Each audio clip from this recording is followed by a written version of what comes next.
Today we're talking about a concept that might seem a little bit obvious, but at the same time is something that I see a lot of new players make mistakes with, and even something that, like, the most advanced players in the game, it's like can potentially define games. It's playing with support, right? In Total War Warhammer 2, no units are really meant to fight alone, and everything's kind of meant to work together, right? And what do I mean by support is having units nearby who can contribute to a fight in various ways, whether that be missile attacks, flank attacks, straight up sitting on top of a unit, like in the case of a monster, like sitting on top of a unit of infantry, whatever the case may be, maybe providing some buffs, debuffs, spells, whatever else. You should always have your units in a way that they can fight together, right? Like here, we've got Chaos versus Chaos. This is, I should say, we're back to Unreal versus Maximus, so still another Unreal Expectations game, but versus Maximus Decimus. This is game 3 between them. Chaos Mirror does afford us a good kind of opportunity to look at this and consider from this perspective. We've got both Archaon here, so double Archaon or yellow Chaon here. We've got Poison Warhounds, Dragon Ogre Shaggoth, the great weapons getting bombed out by the Hell Cannon, Warriors with Halberds, a bunch of Marauder Horse Masters. For Red Chaon here, we've got 3 Marauder Horse Men, 2 Exalted Heroes on Manticores, a couple of Chaos Marauders, Marauder Infantry, great weapons. So interesting. And from a build perspective, you might think that Red Chaon here has more support units, and that is true to a degree.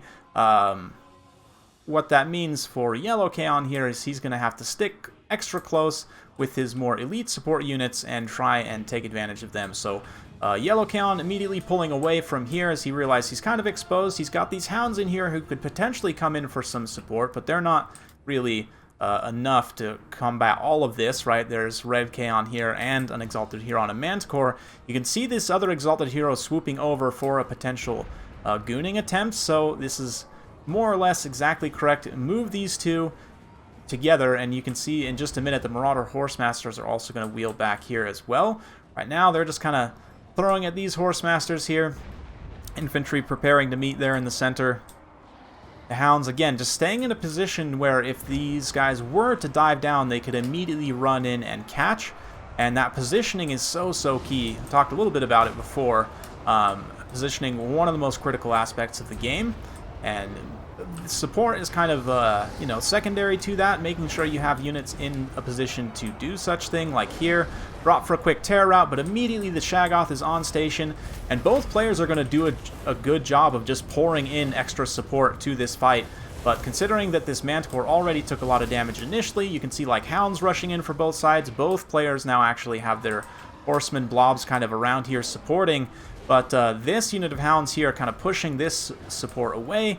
And now these guys here throwing in. It is a little bit of RNG, right? Because there's all these single entities here fighting, but one player has their Hounds in here and is also going to rush in these Marauder Horsemasters to, again, just help contribute in melee, maybe block some hits from the Shaggoth, and even just get some little rear attacks on the Exalted Heroes here and proc the leadership penalties that come with being attacked in the sides and rear.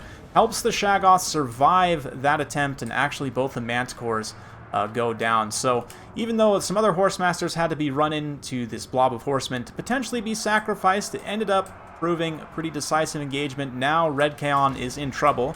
Granted, Yellow Chaon Shaggoth also took a ton of damage there, but in the other kind of isolated infantry fights, not necessarily isolated, but kind of 1v1 engagements. You don't really get a lot of clean 1v1 engagements in this game, and like even here, the Hell Cannon is just dropping shots on these halberds, so it's not really a fair fight, right?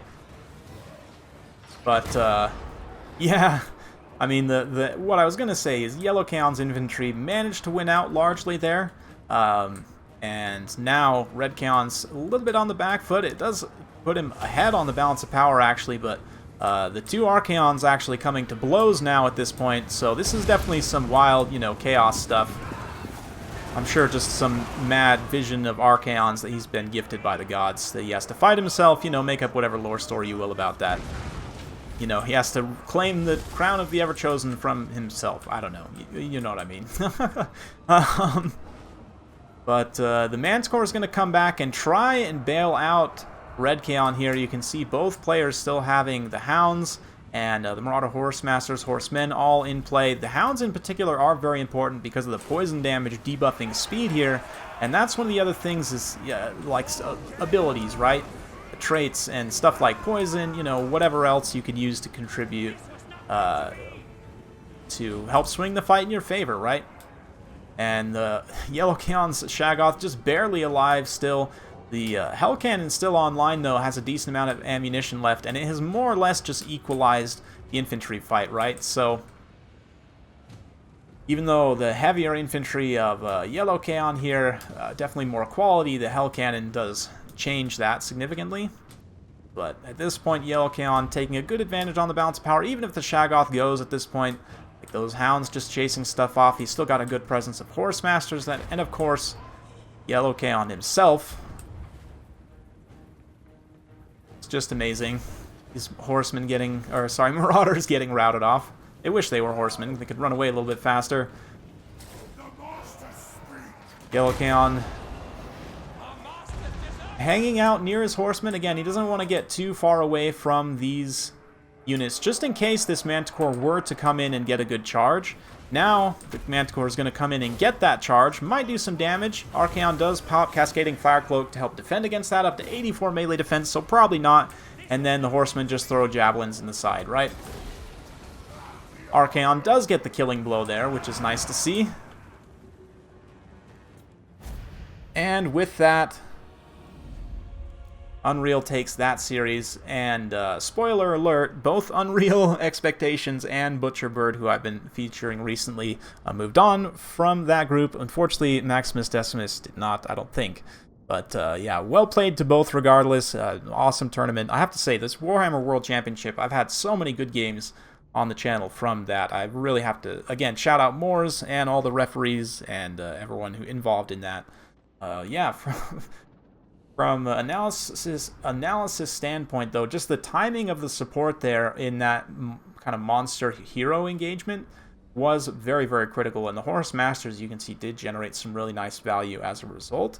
Red Kaon himself, or Yellow Kaon rather, himself, 2100 damage value. Yellow Kaon, Red Kaon, I'm getting messed up now. This guy, this one over here, Decimus Archaon, he didn't perform quite so well, kind of got gooned a little bit in that fight there. And the two Manticores, you know, it's interesting. Most of the time I would say probably having two Manticores is, you know, like two Manticores versus one Shaggoth, these Exalted Heroes. Probably in a vacuum, these two Manticores are better, but with that situation, how it kind of unfolded there with the Marauder Horsemen and the support, like both the Manticores didn't get an engagement at the same time, right?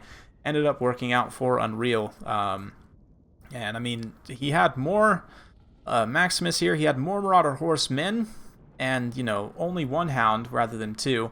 But in general, you could see this as more volume of support, and they did all do a reasonably decent job. It's just, you know, maybe getting screened out by those Hounds pretty critical, and the other two Horsemasters also just kind of charging in and keeping them pressed away so that that fight could get swung. And then the one charging in with the Hounds, I mean, those Poison Hounds definitely make a pretty critical difference there. So yeah, very well played again to both. In terms of the rest of the breakdown for Maximus, Hell Cannon generated some really nice value. The Chaos Marauder Infantry, Marauder Great Weapons, I'm starting to like more and more, honestly. I think they're really cost-effective in certain situations, and I do like them in the mirror quite a bit here. But yeah, just great game overall. Nice Chaos Mirror. Not a mirror you see all the time, but an interesting one nonetheless, because you don't have to worry about ranged units, so you can kind of go into the monster play, but even then, like, you have to have good skirmish and support, because what your opponent has too. So, yeah. Hopefully you guys found this one interesting. If you like this sort of content, be sure to like, subscribe, hit that bell notification. If you found this video helpful, be sure to share it with someone who you think could be helped by it. Thanks again, and we'll see you next time.